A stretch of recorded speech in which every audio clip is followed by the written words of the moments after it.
Yeah, obviously I've never done this, and I said it will only be 15 minutes. So hopefully I'll stick to my word and only be 15 minutes. Obviously, there's nothing really controversial that will be said here, and yeah, it's just maybe a platform where, for the first time, I'm going to try and speak in a way where one can just actually relax, not before a test match or after a test match, talk to people and the ladies and the guys out there that want to hear what one's saying. I see there's close to 300-400 people on already. So I think that's enough. I thought if we get more than 10, then at least it will be I'll be chatting to more than just my family. So why would I do this? Just because sometimes when you do press conferences and stuff like that, you don't always get the opportunity to get the whole what you said in the actual press conference. Sometimes it get cut into pieces, and some get used in certain articles and some others, and other media houses and so on. And I thought just maybe a chat like this, post a tough year. Obviously, I'm talking individually as Rassie Erasmus here, but obviously everybody knows I'm part of the SA Rugby, and I'm working with the Springboks closely. And yes, I thought a topic that's really something that a lot of guys and girls, ladies, has asked me is social media, and why on social media, and from my mother to my family, to my daughters, to my friends, to people who don't like me, and people who like the Springboks, and they're different from all walks of life. People want to know why are you on social media? Um, and yeah, I think that's something. If I can just answer that one, that will be a start, and maybe we'll have a catch-up chat in a couple of weeks, or maybe some other topics. I will anyway open this comments here on the side. If you want to send messages, you're more than welcome to send, and we might have a chat the next time when we do this.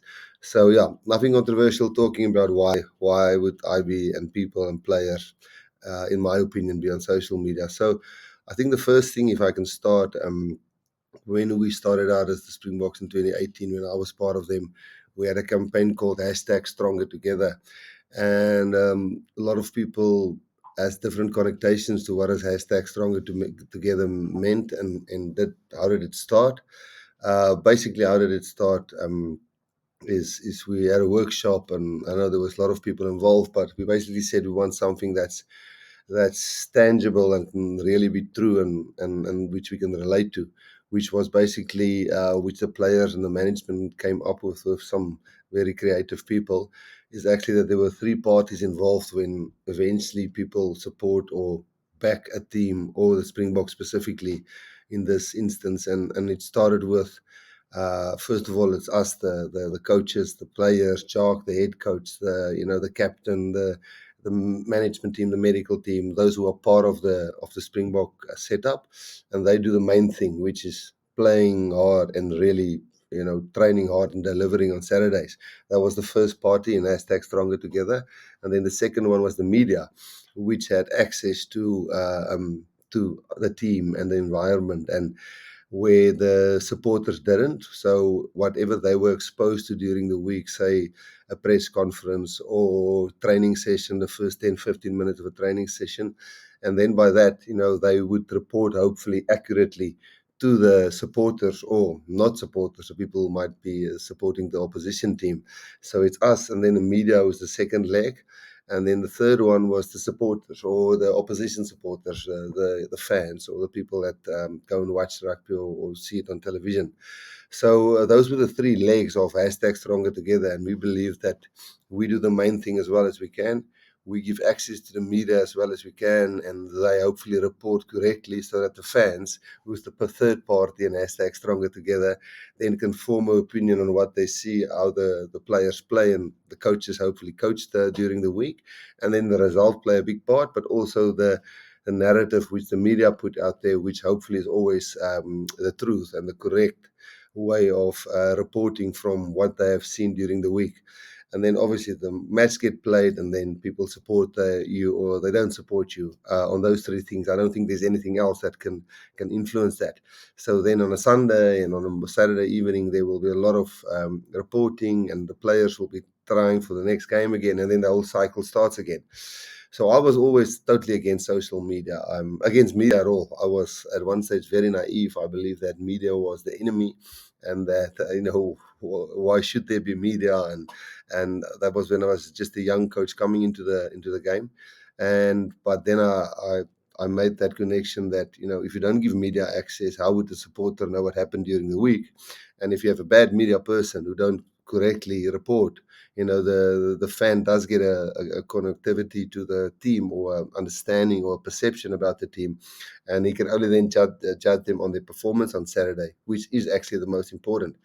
So, but then I learned that, listen, we can't live without media. They have to be there. They have to inform the fans, and the fans have to get that insight. So then social media came in, and I was totally 100% against it, and thought, oh, I told the players, I'm not talking about now the Springboks with Jacques the coach. I'm talking way back since when I started coaching long ago, 2005, 2004. And then social media came in, and I said, don't watch it, don't follow it. Why do you listen to what people are saying? A guy sitting there in a pub and he's tweeting something, and now you listen to what he's saying, and you are bothered by that or not bothered by you. And as it became all more sorry, complex and different social media channels. And not that I want to give a social media lecture here. Social media became just so advanced that you can tell players don't follow it. Their mother or sister or brother or girlfriend or wife or children would follow it, and eventually that will get to the team. And or to the player or to the management member, and they will eventually be influenced by that. So why would I tell this long story, which I said was going to take 15 minutes, and I'm already at 8 minutes? Is because I'm on social media, and I'm a person that said you shouldn't be on social media. Basic was, and I might give a few things away here, and again, like we all say on top of social media, your views are my own. Not that I think that means anything. We all understand that when you talk as a person connected to, affiliated or connected to a institution or team or company, you can say you're talking, it's your own opinion, but we know you will always get connected to that. But what I'm saying here currently is just, I'm talking really just from the heart and trying to say why I think there's a place, and why am I on social media. Our work weeks normally work like this. The teams I'm involved with is that, or which I'm part of, or oversee, or was part of, or coached, or now with the Springboks, that we play a match on a Saturday, and then on a Sunday the people will work the whole day, the coaches, the S&C guys, and then on a Sunday evening, they would do a review of the game and a preview of the game, and we'll select the team on a Sunday night. And then on a Monday morning, the team will know who the team is. So internally, the team must know as quickly as possible because of social media.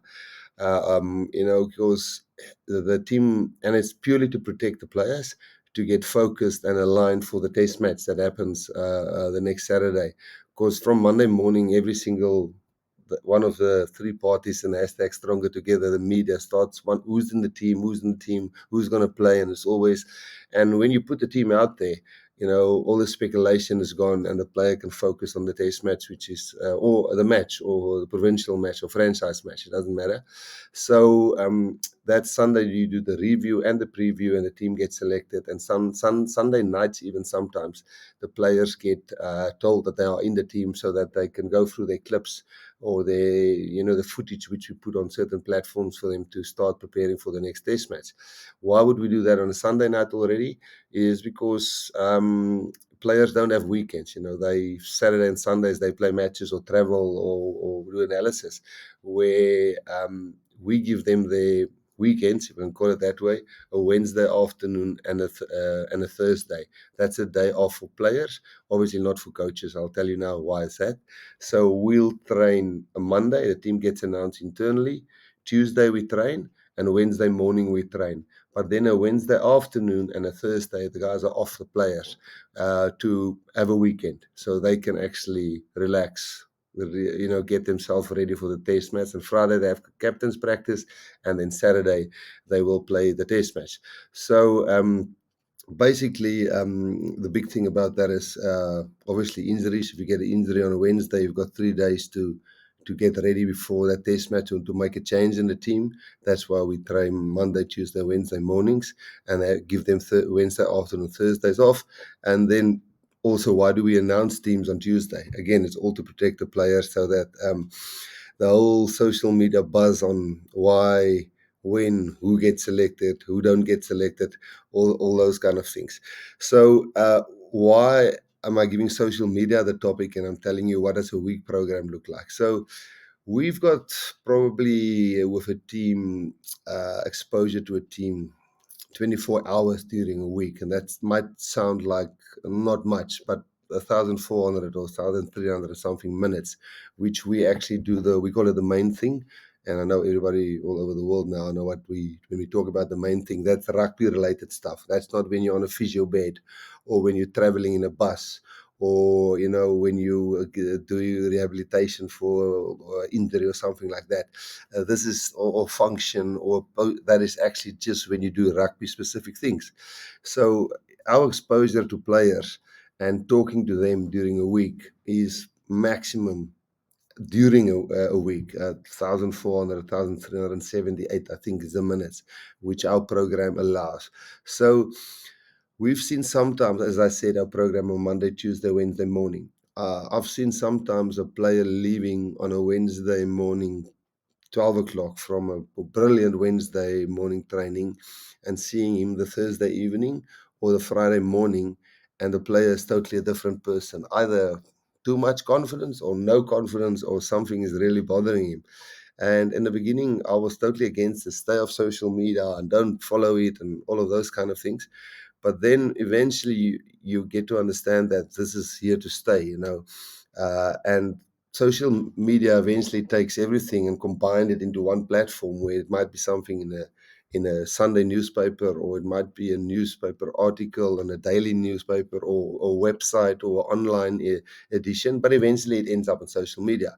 So whatever gets said by a player or coach, when you are like anybody else at the head of a specific team or a department or whatever, you would if you don't know the narrative that's currently out there, you will sometimes be surprised by what is going on with this player and why is this player so rattled, because they read social media. And that's where I see we quite a lot of people currently on here. So I guess it's not just media people. I guess there's a lot of supporters or people who support other teams also on here.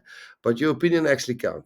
So when you say something, and maybe when you're calm or maybe when you're emotional, which is 100% understandable, eventually that gets to the player and it gets to the coach and it gets to the team. Not in a negative way. I mean, it actually finds its path eventually to the person which you directed it to. So if we weren't intact or in sync with what was going on in social media, we would be very tough to, in those 24 hours during a week when we just spend on coaching and video sessions and analysis and those kind of things. We are fighting sometimes a fight. I'm not saying fighting, not fighting in a negative way. We're competing almost with what is currently the opinion of people, which sometimes are 100% right. Not that I'm saying people are wrong, but you sometimes, when you're trying to get a player confidence or a goal kicker or a guy who's making his debut, or a person who feels he must be in the team, or a player who's been dropped, and then what happens in social media, if you're not on top of that. So I decided to join it, and just to find out why are players leaving on a Wednesday afternoon, and you see them on a Thursday evening, and they are just either walking on water, and some guys are level-headed where it doesn't influence them, but then others you start to see, but there's a hell of a story going out there. So that's why I joined social media. And certainly, but there's things that one don't post about rugby, because you start enjoying the fans, or not the fans, the supporters or people who follows the game, and you start seeing the human side of them when they actually say something on Twitter. I'm not on Instagram and those kind of things, but when they actually say something, you understand this one is with a little bit of a tongue in cheek. This one is a typical South African joke. This one is somebody really trying to give advice. This is the purist who's giving this advice here. So you start to get the feeling of what's going out there, and you start enjoying the interaction with supporters and even people who say bad things, or not bad things, with people who's against the team and supports the other team.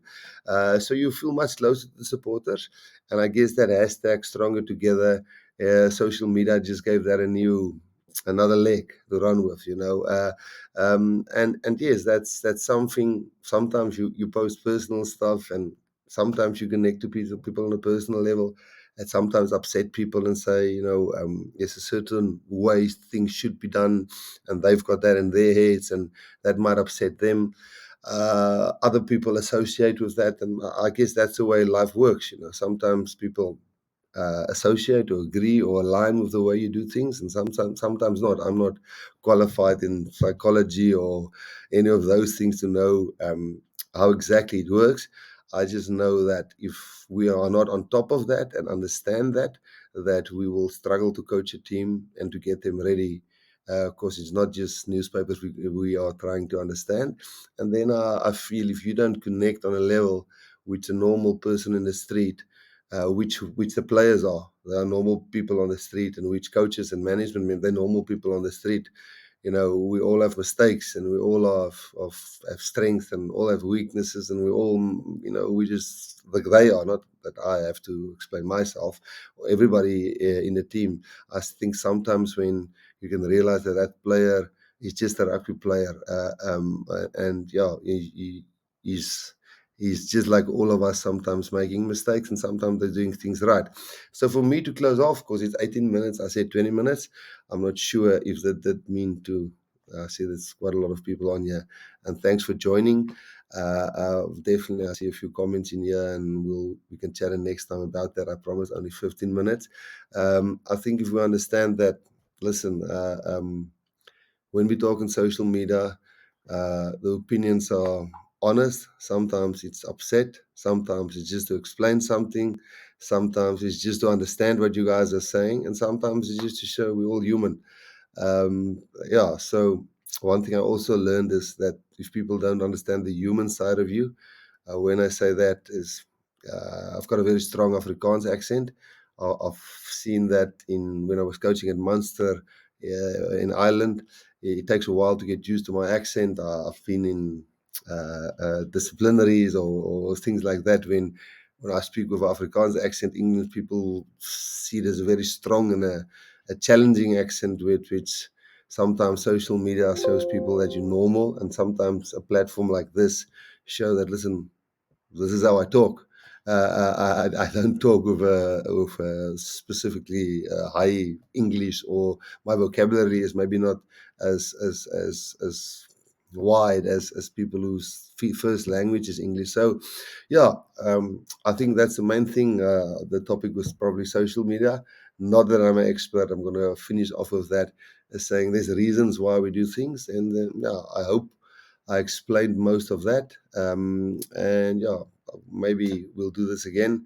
And hopefully, I didn't say something that can get me into trouble again. So, yeah, thanks for tuning in. Sorry, it was 20 minutes, not 15 minutes. And maybe again next week, or if I see there's some good engagement and this helps on any level, maybe a little bit later or sooner. Have a lovely day. Thank you. Bye bye.